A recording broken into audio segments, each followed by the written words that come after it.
When a prize stallion collapsed at a bustling livestock auction, most assumed it was exhaustion, or worse.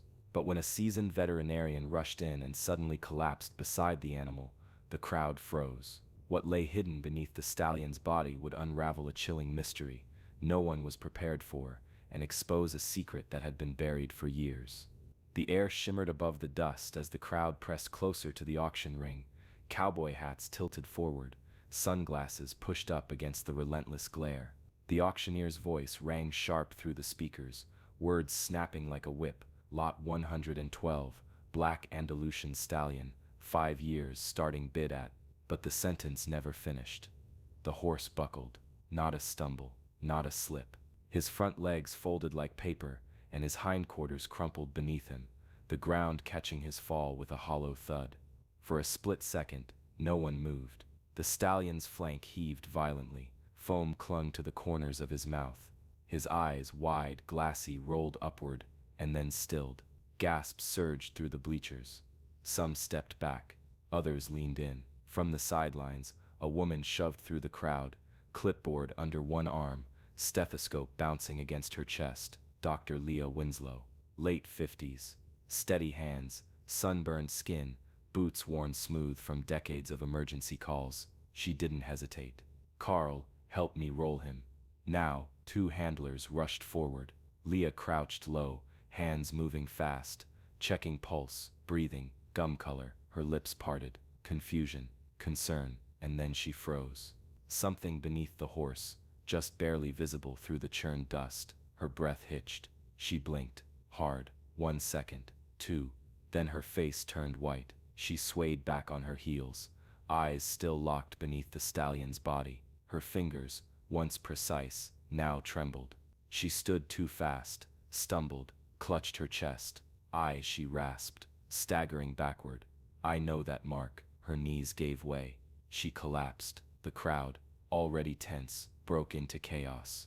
"Call an ambulance. Get her water. Move the horse. Move him." The auctioneer dropped the mic. Security scrambled over the gate. A medic sprinted in from the vendor tent, radio shouting in his back pocket. Dr. Winslow lay curled on her side, gasping, her fingers twitching against the dirt. She wasn't unconscious, but she wasn't okay either.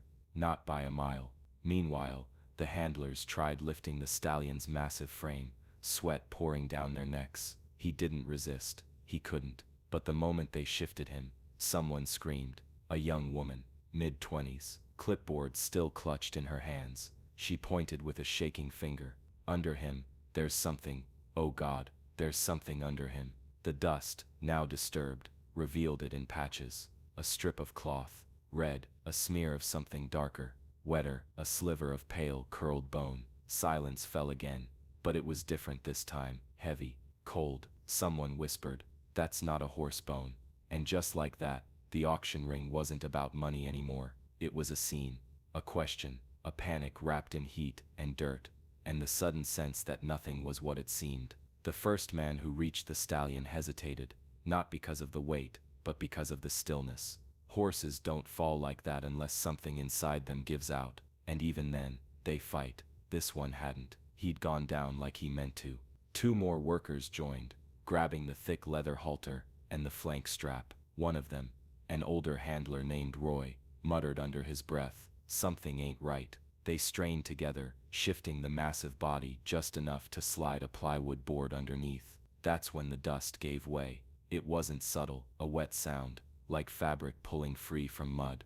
The blood hadn't dried yet. A bundled shape emerged from under the stallion's belly, curled tight like a dropped duffel. Blankets. No, not blankets. Layers of canvas, rotted at the seams, and soaked through, stained red. One corner was torn open, revealing pale, twisted limbs, not equine, human. A scream tore across the pen. A young assistant, clipboard still in hand, dropped it, and backed away so fast, she tripped, landing hard. "Oh my God, oh my God, that's..." Her voice broke. She scrambled to her feet, and ran. Someone shouted for security. Another person vomited behind the announcer's booth. The crowd surged forward, and then recoiled all at once, like a single creature unsure whether to look closer or run. Inside the ring, silence returned, except now it pressed in, thick and unbearable. Roy knelt beside the bundle. He didn't touch it, just stared. His voice was hoarse. That horse, he laid on it, covered them. It wasn't one body, it was two. The first was smaller, youth-sized. The second longer, legs curled unnaturally. A hand protruded from the bundle, fingers bent in a final, desperate grasp. The stallion, though still weak, twitched. One ear flicked toward the bundle. A sound, deep, low, almost like a moan, rose from his throat. Not pain, something else. Grief. The paramedics wheeled Dr. Winslow toward the fence on a stretcher. She sat upright now, face pale, lips pressed tight. She looked at the bundle. Her eyes darkened. They used him, she whispered. The medic beside her blinked. Used him for what? She didn't answer. Someone called the sheriff's office. Another phone state animal control. Cell signals dropped in and out as people scrambled to send video, photos, something to explain what they'd just seen. The auctioneer was silent. His microphone lay forgotten in the dirt. By the time law enforcement arrived, yellow tape stretched around the ring, and the stallion, still alive, barely, lay quiet beside the horror he'd hidden. A horse had fallen, yes, but not from exhaustion, from protection. He hadn't just collapsed. He'd chosen to cover what no one was supposed to find. The flap of the medic tent stirred gently with the wind, but inside the air was thick, cottony, stale, pressed in with the weight of what had just unfolded. Dr. Leah Winslow sat upright on the cot, an IV in her arm, refusing to lean back. Her skin was pale, eyes sunken, but alert, too alert. She kept glancing toward the auction ring, as if needing to see it with her own eyes again to believe it hadn't just been a heat-stroke-induced dream. A young paramedic hovered beside her. "Ma'am, your blood pressure's still. Get me a deputy," she said, voice flat but firm. Now, the paramedic blinked. "You passed out. You should rest." "I didn't pass out," I remembered. 10 minutes later, Deputy Caleb Morris stepped through the tent, hat in hand, expression tense. He was young, but not green. He'd seen bad things, but not like this. "Dr. Winslow," she motioned to the chair. "Sit down and close that flap." He did. Leah leaned forward, voice low. "You'll need to pull an old case file. It was sealed, about 6 years ago." Owner's name was Randall Hoyt. Caleb frowned. Hoyt, from Southridge. He moved around, used shell farms, flipped property every 2 years to keep inspections at bay. That stallion out there, he was listed as euthanized, under the name Titan. But that's not what happened. She took a slow breath, hand gripping the edge of the cot. Hoyt brought him in with chemical burns on his flanks, said it was a fencing injury. But there were puncture sites, traces of IV sedatives. I reported it. The next day, the horse disappeared. The paperwork vanished with it. Caleb shifted. "You're saying this was covered up?" "I'm saying someone made it disappear. That horse.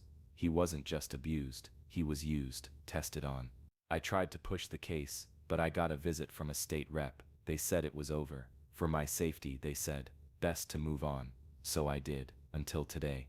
She stared hard at the deputy. When I saw him collapse, I knew. Not by the brand, not by the build, by his eyes. Caleb nodded slowly. "We'll need to get that file unsealed. You'll need more than that. Check missing persons, ranch hands, local foster kids, even volunteers." Hoyt ran a clean front.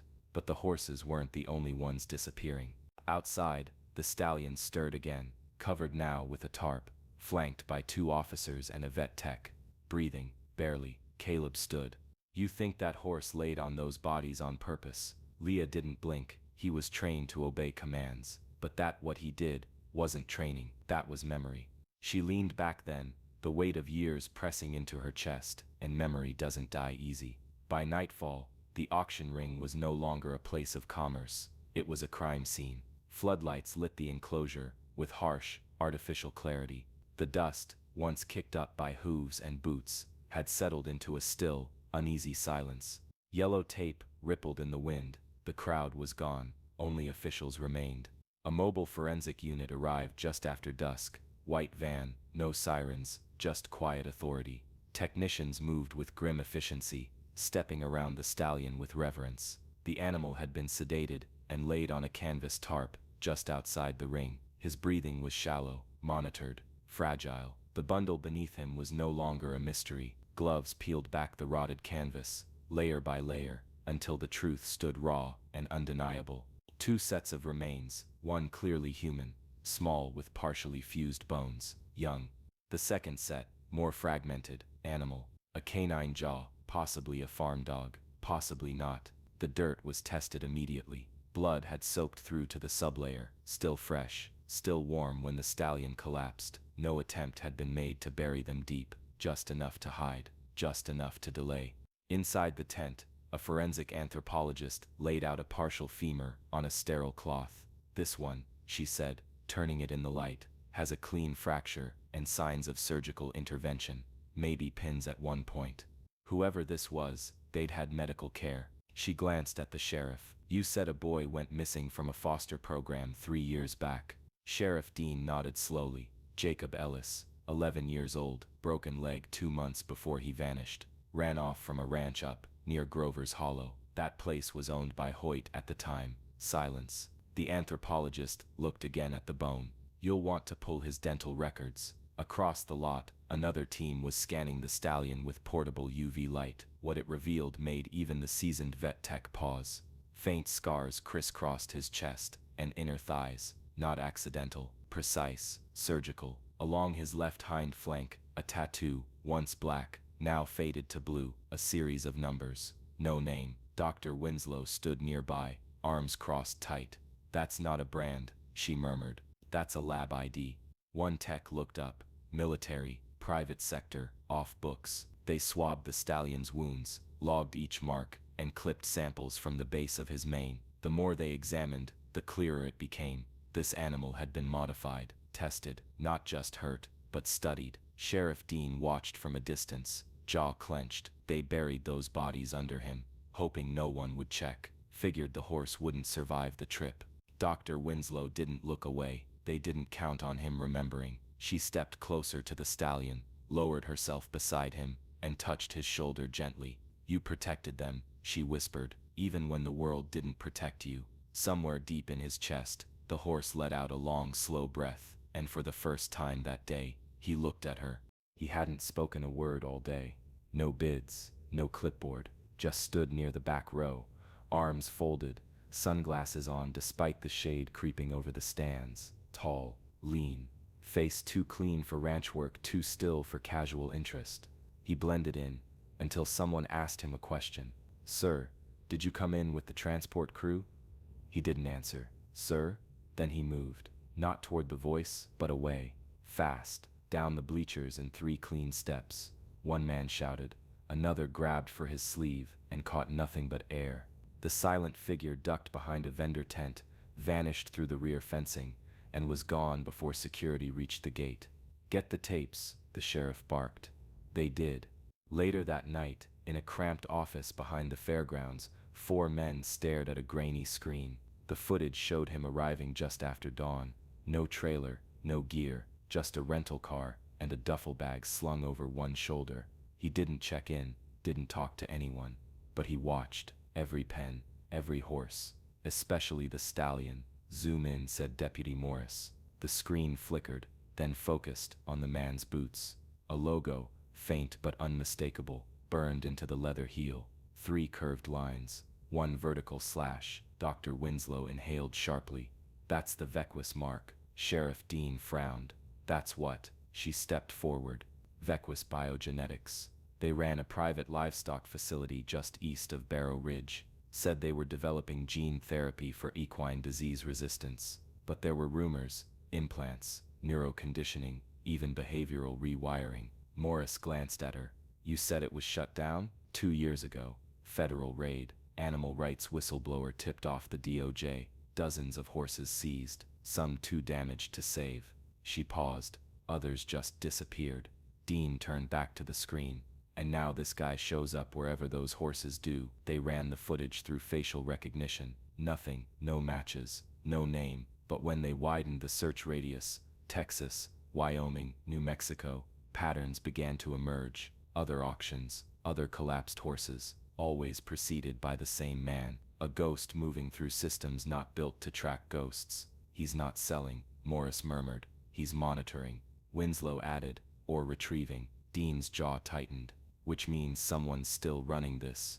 They reviewed one more clip, a shaky video from a Utah livestock fair, posted anonymously 6 months prior. It showed a stallion foaming at the mouth, bucking wildly before collapsing. The same figure stood nearby, same posture, same boots, and the same expression. None. Sheriff Dean stood.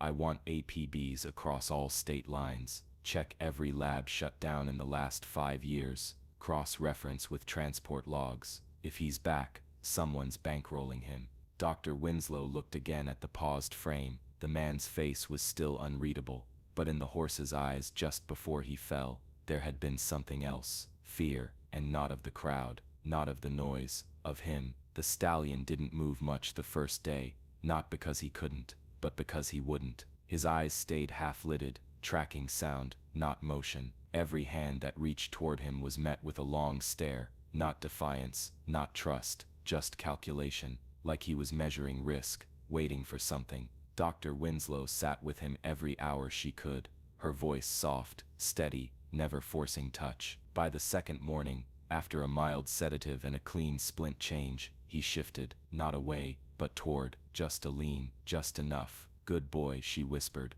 palm grazing his shoulder. By afternoon, he stood, wobbly, thin, but upright. Someone tried to guide him with a lead rope. He didn't respond, not to pull, not to coaxing, but when Winslow clicked her tongue twice, low and sharp, he turned, walked, slow, precise, a path he chose. The sheriff called it in. He's moving, not sure where to, but we're following. Through the side pasture, past the fence, across dry scrub. The auction yard faded behind them. The stallion walked like he knew the terrain, avoiding glass, weaving between abandoned crates, stepping over tangled wire, as if he remembered every inch. Not a wander, a return. He stopped at the edge of the property, beside a rusted livestock trailer half swallowed by tall grass, and the skeleton of a broken fence post. No plates, no markings, just old black paint and dry rot around the seams. The stallion stood still, head lowered. Dr. Winslow approached first, flashlight in hand. The trailer's back gate hung loose, inside darkness, then the glint of metal. They opened it slow, a cooler, empty syringes, rubber-tipped restraint chains, and a weathered black duffel, half-sipped. Inside the duffel, dog tags, 3 sets. One belonged to a teenager who'd gone missing 2 summers ago from a group ranch in New Mexico. Another was labeled, Test Bead 7 Delta. The third had no name, just a stamped serial code. Next to the bag, tucked into a plastic storage bin, was a journal, handwritten, neat, cold. It listed dosages, reactions, obedience scores, and names, 16 in total. The last one stopped Dr. Winslow cold. Winslow, L. Consult requested, declined. She didn't speak for a long time. Sheriff Dean leaned over her shoulder. They wanted you involved. She shook her head. Not involved. Silenced. The stallion let out a breath behind them. It wasn't a sound of pain, more like release, as if some unseen weight had finally been dropped. Dr. Winslow turned back to him. You remember, she said quietly. You led us here. He blinked, slow and deliberate. She stepped closer, resting a hand just beneath his mane. You didn't forget. Neither had they. The arrests came quietly. No sirens, no drawn guns, just plainclothes agents and unmarked vehicles, moving like shadows through the outskirts of 3 states. Names pulled from the journal. Properties watched for weeks. One by one, they were taken in. Ranchers, transporters, former employees of a lab that was never supposed to exist. Randall Hoyt was the last. They found him holed up in a borrowed trailer off Route 19, shaving his beard in the mirror when the door came off its hinges. He didn't fight, didn't speak, just stared past the agents, as if already calculating who might still be out there. The press caught wind by the weekend. Illegal equine experimentation ring busted. Missing youth case tied to auction house horror. But what the headlines never captured, what they couldn't, was the look in Valor's eyes when Dr. Winslow came back. He stood at the far end of a wide paddock now, shaded by cottonwoods, and watched over by volunteers who'd stopped asking questions and started listening. His coat had regained its sheen. The scars hadn't vanished, but they no longer defined him. They were part of his story, not its end. When Leah approached the gate, he lifted his head. No flinch, no hesitation. She didn't call him Titan anymore. That name belonged to the past. the one they tried to erase. Now he was Valor. Because when everyone else had turned away, he had laid his body down over the unthinkable, not out of instinct, not out of fear, but choice. She brought apples.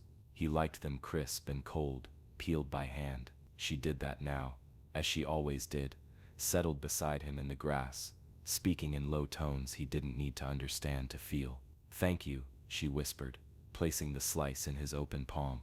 "You didn't just survive, you spoke." He nudged her shoulder gently, lips brushing against her sleeve, a gesture so small, so sure. The world would forget, headlines would fade, the labs would relocate, rebrand, systems would shift, but never fast enough. But here, in this quiet field where truth had finally surfaced, something had changed. Not just a horse saved, not just a crime exposed, but a reckoning unearthed, brought forward not by shouting, not by violence, but by the silent collapse of a creature who had carried more than pain. He had carried proof. Dr. Winslow stayed until dusk, the sky bruising purple above them. Before she left, she brushed his mane one last time. "You're safe now," she murmured. Valor didn't move. He didn't need to. Some part of him already knew. If this story moved you, don't scroll past it. Valor didn't have a voice, but his silence exposed the truth. Subscribe to our channel for more powerful, real-life inspired stories that uncover the strength in survival and the courage in quiet heroes. Share this story to remind others. Sometimes the ones who can't speak reveal the loudest truths.